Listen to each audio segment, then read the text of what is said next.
이번 주 고난 주간 새벽 기도를 하면서 예수님께서 예루살렘에서 보내시는 마지막 하루에 대하여서 우리가 말씀을 보게 됩니다. 어제 주일 말씀서부터 시작하여서 예수님께서 예루살렘에서 하루 그 날 어떻게 보내셨는지 6월절을 보내시는 것 또한 그 이후에 고난 받으시고 하시는 그러한 모습에 대하여서 우리가 말씀을 나눕니다. 어제 말씀에서 예수님께서는 어, 마지막 만찬을 통하여서 예수님이 바로 하나님의 어린 양 되심을 보여주셨습니다. 그러한 가운데 가룟 유다는 예수님을 어, 파는 일이 벌어지게 되죠. 그런데 그러한 속에서 제자들은 어떠한 일을 서로 가운데 이야기하고 행동하고 있을까요? 오늘 24절 말씀에 보게 되면 제자들 사이에 있었던 한 가지의 그러한 논쟁에 대해서 우리에게 이해합니다. 누가 크냐? 누가 크냐? 참, 이 누가 크냐라고 하는 이 주제는 우리가 누가복음 말씀을 계속 우리가 한 2달 동안 보아왔지만 제자들 사이에서 지속적으로 있었던 일입니다. 예수님을 따라다니면서 계속적으로 누가 크냐라고 하는 질문이 계속 그들을 따라다녔습니다. 예루살렘에 올라가시겠다라고 하면서부터 제자들 사이에서는 계속 이 문제를 가지고 논쟁했습니다. 예루살렘에 출발하신다라고 하는 때에서부터 어느 정도 예루살렘 도착하셨을 때에도 또다시 지금 십자가에 달리시는 그 순간에도 그들 사이에 있었던 논쟁은 바로 이 문제입니다. 누가 크냐? 누가 크냐? 심지어는 앞에 23절에서 가룟 유다의 그러한 말씀을 하시면서 나를 팔자가 있다라고 말씀하셨음에도 불구하고 그들 서로 간에 우리 중에 도대체 이 일을 행할 자가 누구냐라고 이야기하였던 그들이 서로 돌아서자마자 하는 이야기가 누가 크냐라고 하는 그 다툼입니다. 참 이 누가 크냐라고 하는 이 다툼은 이 제자들에게 있었다라고 하는 것은 성도들에게도 우리에게도 있는 그러한 문제라는 겁니다. 비교하면서 인정받고자 하는 그러한 마음, 나 자신을 드러내고자 하는 마음, 교만한 마음, 또 나 자신의 그러한 어떠한 그 모습을 나타내고자 하는 그러한 모습 아닙니까? 근데 오늘 말씀에서 예수님께서는 누가 크냐라고 하는 이 제자들에게 마지막으로 그들에게 주시는 그러한 중요한 말씀이 무엇입니까? 세상의 사람들은 그럴지 모르지만 너희는 그렇지 않다라고 말씀하시죠. 세상의 가치관에서 큰 사람은 어떠한 사람입니까? 오늘 25절 말씀을 보게 되면 이방인의 임금들, 주관하는 사람이죠. 집권자들. 이 집권자들이라고 하는 그러한 의미는 은인입니다. 은인, 은인. 후원자라고 하는 의미로서 이게 사용되는 단어입니다. 크기 때문에 누구를 후원하고 도와주고 그것을 가지고 이 황제가 썼던 말인데 자신을 나타내는 그러한 모습이었습니다. 말이었습니다. 그런데 예수님께서는 누가 큰 자라고 말씀하십니까? 섬기는 자가 바로 큰 자라고 말씀하십니다. 주님의 나라에서는 섬기는 자가 가장 큰 자인 줄 기억하시기를 바랍니다. 섬기는 자가 가장 큰 자입니다. 섬기는 자가 큰 자입니다. 능력 있는 자가 아니라, 잘난 자가 아니라, 예쁜 사람이 아니라, 멋있는 사람이 아니라, 섬기는 자가 큰 자라고 예수님께서 말씀하세요. 섬기는 자로서 본을 보여주신 분이 누구일까요? 바로 예수님이십니다. 오늘 27절 말씀에 보게 되면 예수님이 그것을 말씀하여 주시죠. 앉아서 먹는 자가 크냐, 섬기는 자가 크냐. 보통 우리는 앉아서 먹는 자가 크다라고 하지만, 그러나 예수님께서는 자신을 향하여서 뭐라고 말씀하십니까? 그러나 나는 섬기는 자로 너희 중에 있노라. 오늘도 예수님께서는 섬기는 분으로 또한 우리 가운데에 계심을 기억하시기를 바랍니다. 어떻게 우리가 구원을 받았을까요? 주 예수 그리스도가 섬기는 자로 당신의 그 복음의 큰 능력을 우리에게 보여주셨기 때문인 줄 믿으십시오. 예수님께서는 마지막 이 밤에도 바로 섬기심을 보여주셨습니다. 요한복음 말씀에 보게 되면 예수님의 그 모습은 바로 섬기는 모습이었음을 우리에게 알려주고 있죠. 요한복음 13장 말씀에 보게 되면 가장 마지막에 그 마태, 마가, 누가복음에서는 만찬으로서 마무리하고 있지만 요한복음 말씀에서는 발을 씻겨주시는 모습으로서 마무리하고 있습니다. 요한복음 13장 4절서부터 그 뒤에 말씀해 보게 되면 예수님의 모습을 이렇게 우리에게 말씀하고 있습니다. 이에 대야에 물을 떠서 제자들의 발을 씻기시고 그 두르신 수건으로 닦기를 시작하여 그리고 그 발을 다 씻으신 후에 예수님께서 그들에게 말씀하십니다. 너희가 나를 선생이라 또는 주라 하니 너희 말이 옳도다. 내가 그러하다. 내가 주와 또는 선생이 되어 너희 발을 씻었으니 너희도 서로 발을 씻어주는 것이 옳으니라. 내가 너희에게 행한 것 같이 너희도 행하게 하려 하여 본을 보였노라. 내가 진실로 진실로 너희에게 이르노니 종이 주인보다 크지 못하고 보냄을 받은 자가 보낸 자보다 크지 못하니 너희가 이것을 알고 행하면 복이 있으리라. 섬기는 자로 우리 주님을 닮아 날마다 주의 뒤를 따라가시기를 바랍니다. 근데 섬기는 자로 주님을 따라갈 때에 주님께서 주시는 은혜가 무엇일까요? 제자들은 누가 크냐라고 하는 것으로서 아직도 미련을 못 버리고 있습니다. 예수님이 그래도 왕이 되시겠지. 근데 예수님께서는 섬기는 자로 있는 자들에게 어떠한 축복을 주십니까? 그 뒤에 말씀에 보게 되면 예수님이 그 섬기는 자에게 주시는 축복에 대해서 예수님이 이렇게 말씀하세요. 28절 말씀, 우리 오늘 22장 28절 말씀 보게 되면 제자들에게 칭찬하시는 말씀이 이것입니다. 우리 같이 한번 읽어볼까요? 너희는 나의 모든 시험 중에 항상 나와 함께한 자들인지. 예수님이 제자들을 칭찬하셨던 칭찬이 무엇입니까? 함께하는 자였다라는 것. 함께하는 자였다라는 것. 제자들, 지금까지도 큰 자라고 하는 것으로서 싸우고 있는 제자들에게 뭐 칭찬할 게 무엇일까? 그런데 제자들에게 예수님이 기억하시고 칭찬하셨던 마지막 말씀이 바로 이것입니다. 너희는 나의 모든 시험 중에 항상 나와 함께 한 자들인지. 제자는 누구입니까? 주님과 함께하는 자들입니다. 저는 이 말씀을 보면서 어, 제가 항상 저의 마음속에 다짐하는 것 중에 한 가지는 뭐냐 하면 제가 큰 일을 하지 못한다 할지라도 주님 옆에 끝까지 함께하였으면 좋겠다라고 하는 게 저의 소망함입니다. 또한 여러분들 모두의 또한 소망함이 되기를 원합니다. 예수님이 이것을 가지고 칭찬하셨습니다. 누가 크냐를 가지고 예수님이 칭찬하지 않으셨어요. 너희는 나의 모든 시험 중에 항상 나와 함께한 자들인지. 그런데 함께하였던 이 자들에게 주시는 상급을 예수님께서 말씀하시죠. 우리 29절 말씀, 30절 말씀 같이 읽겠습니다. 내 아버지께서 나라를 내게 맡기신 것 같이 나도 너희에게 맡겨 너희로 내 나라에 있어 내 상에서 먹고 마시며 또는 보좌에 앉아 이스라엘 12지파를 다스리게 하려 하노라. 아멘. 얼마나 큰 축복입니까? 그리고 제자들은 사도가 되어 예수님께서 맡겨주시는 그 교회, 하나님의 나라를 섬기며 또한 세우는 일들을 감당하게 하신 줄 믿으시기를 바랍니다. 예수님 옆에서 함께 있었던, 섬겼던 자들, 이 제자들을 통하여서, 사도들을 통하여서 이 일을 행하시고, 오늘 30절 말씀 보십시오. 내 상에서 먹고 마시며 함께하였던 사람들. 최후의 만찬은 예수님과 처음으로 그들이 식사하는 건 마지막 만찬은 어떠한 식사 자리였습니까? 항상 함께하였던 식사의 자리였습니다. 제자들은 무엇을 하였을까요? 예수님이 식사하실 때마다 함께 먹었습니다. 때로는 예수님께서 드시지 못할 때에는 함께 그들도 먹지 아니하였습니다.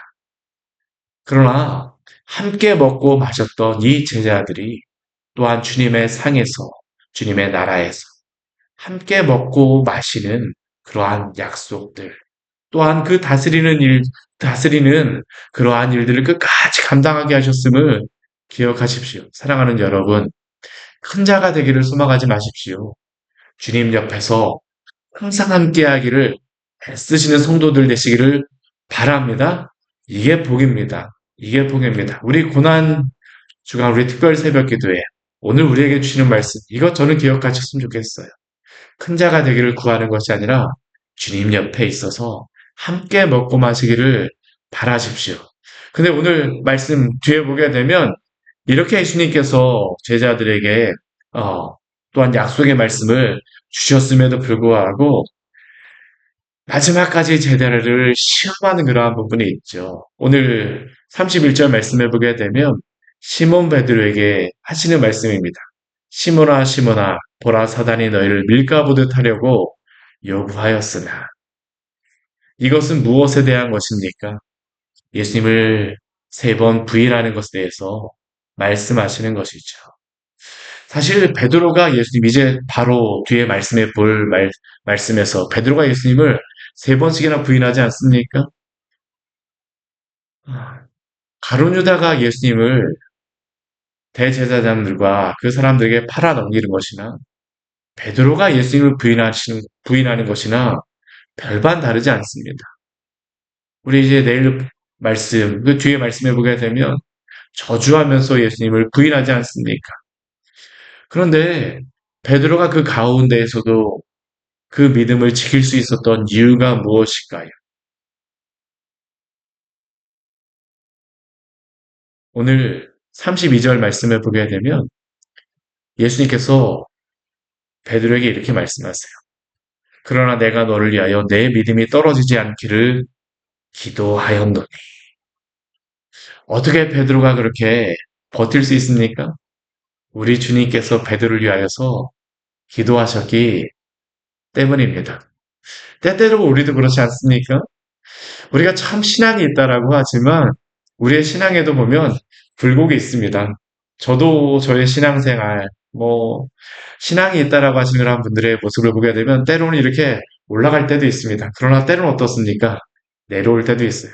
산과 같이 올라가서 나의 믿음이 이렇게 좋고 하나님 너무나도 감사합니다 할 때도 있지만 또 어떤 때는 어떻습니까? 너무나도 약하여서 무엇을 기도해야 될지도 모를 때도 있습니다.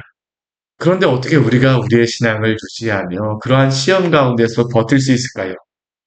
오늘도 우리 주님께서 우리를 위하여서 중보하며 기도하시기 때문임을 기억하십시오. 승천하신 우리 주님께서는 오늘도 우리를 위하여서 기도하여 주십니다. 오늘 베드로를 통하여서 우리에게 그것을 알려주시는 것입니다. 시몬아, 시몬아, 사단이 너희를 밀가부로 뜻하려고 요구하였으나, 그러나 내가 너를 위하여 내 믿음이 떨어지지 않기를 기도하였노니. 저는 이 예수님의 기도를 저한테 적용해서 하게 되면 때로는 힘이 납니다. 시몬아, 시몬아, 은상아, 은상아, 사탄이 너를 밀가부듯 하려고 요구하였으나 내가 은상이 너의 믿음이 떨어지지 않기를 위하여서 기도하였노니. 오늘도 주님께서 우리를 위하여서 이렇게 기도하심을 기억하십시오. 여러분들을 위해서 오늘도 기도하십니다. 고난주간 우리가 이 시간 우리가 기도하면서 주님 앞에 나아가게 되면 사단이 우리를 그냥 내버려 둘까요? 저는 더 큰 시험으로 우리를 흔들 수도 있다고 생각을 합니다. 우리의 마음을 흔들고 우리의 주변의 식구들, 가까운 사람들의 마음을 흔들고 평소에 아무런 문제도 없던 그러한 관계, 친구 사이에도 갑자기 어떤 일이 발생하고 몸이 아플 수도 있습니다. 우리의 마음이 흔들릴 수도 있습니다. 그러나 그때마다 우리 주님의 이 기도를 기억하며 또한 힘을 내시기를 바랍니다. 오늘도 우리 주님께서 우리를 위해서 기도하십니다. 이게 얼마나 우리에게 위로가 됩니까? 큰 자라고 우리의 마음속에 교만함이 들어올 때 내가 큰 자가 아니어서 또한 우리의 마음에 시험이 들 때 주님 저를 붙잡아 주시옵소서. 우리의 교회를 붙잡아 주시옵소서. 우리가 함께 기도하기를 원합니다. 오늘 마지막 예수님께서 이 제자들에게 하시는 말씀이 있어요. 근데 35절 우리 뒤에 말씀에 보게 되면 참 이게 예수님이 왜 이 이야기를 하셨을까라는 그런 생각이 드는 말씀이 이 뒤에 나옵니다. 제자들에게 말씀하세요. 너희가 지금까지 부족한 것이 있었느냐? 아무것도 없었다라고 제자들이 말합니다. 근데 갑자기 예수님께서 그러십니다. 지금까지 너희가 뭐 예수님께서 전대, 배낭, 신발 준비하지 말라고 말씀하셨는데 갑자기 36절 말씀에 오게 되면 전대에 있는 자는 가질 것이요.